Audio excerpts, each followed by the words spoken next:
There is a place on Earth where sunlight has never reached, a place older than memory and wider than continents, where the calm surface of the ocean hides a slow, irreversible descent into darkness. And as we begin to sink beneath the waves, the familiar world dissolves almost immediately, blue light thinning, warmth fading, sound dulling, until the water itself feels heavier, thicker, as if the ocean is no longer a space but a presence. And with every meter downward, the rules we know begin to loosen, because the deep ocean is not simply empty water but a layered world stacked vertically, each zone stranger than the last. Beginning in the twilight zone, where sunlight still exists but only as a ghost, stripped of color, where reds vanish first, then yellows, leaving behind a dim blue haze. And in this half-lit realm, life has already begun to warp itself around scarcity and danger. Eyes growing enormous to catch the last remaining photons,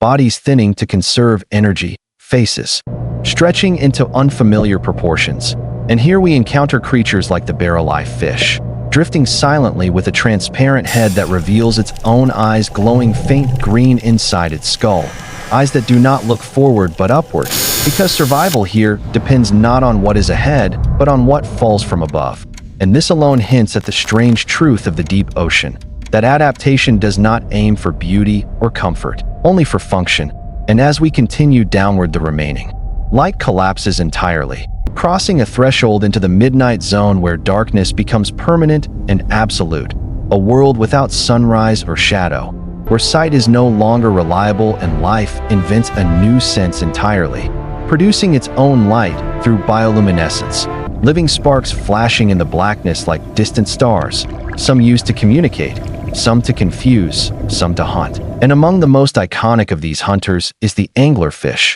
a creature whose silhouette alone feels unreal. Its massive head suspended beneath a glowing lure, waiting patiently in the void, knowing that in a world this starved, a single mistake may be fatal. And when prey drifts close, the strike is sudden and final, jaws opening impossibly wide, inward curving teeth ensuring escape is impossible. Yet the true extremity of the anglerfish is not its face, but its reproduction. Because in the deep ocean, even finding another of your kind is so rare that evolution abandons equality altogether, producing tiny males that fuse permanently into the female's body, dissolving into living appendages. Because in this environment, reproduction itself becomes a one-time opportunity. And as unsettling as this may seem, it is not cruelty, but inevitability. Because the deeper we descend, the more pressure takes control, an invisible force multiplying relentlessly, crushing air spaces, collapsing rigid structures,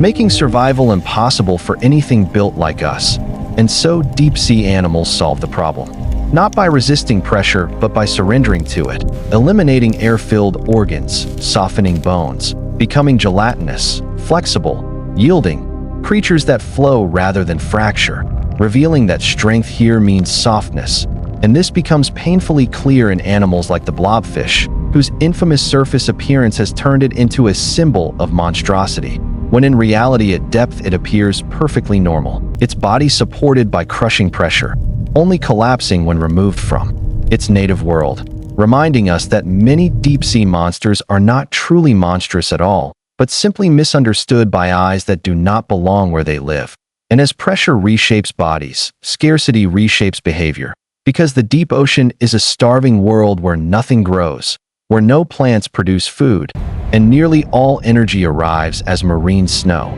tiny fragments of dead life drifting downward for weeks or months. And because meals are unpredictable and rare, animals evolve enormous mouths, expandable stomachs, and extreme patience, like the gulper eel with its balloon-like jaws capable of swallowing prey larger than itself, or predators that remain motionless for hours or days to conserve energy, waiting for opportunity, because wasting movement can mean starvation. And eventually the seafloor itself flattens into the abyssal plain, one of the largest habitats on Earth yet one of the least explored, a vast desert of sediment stretching beyond sight, where life hides in subtlety, camouflaged against emptiness. And here strange specialists appear like the tripod fish, standing upright on elongated fin rays, balanced delicately above the seafloor, waiting without movement as marine snow drifts past, conserving energy in a place where time itself feels suspended. And deeper still, beyond even this, the ocean reveals one of its most astonishing contradictions: hydrothermal vents, cracks in the Earth's crust that release superheated, mineral-rich water into freezing darkness, black smokers rising like underwater volcanoes, and around them life explodes into dense ecosystems powered not by sunlight, but by chemistry. Bacteria converting toxic compounds into energy through chemosynthesis,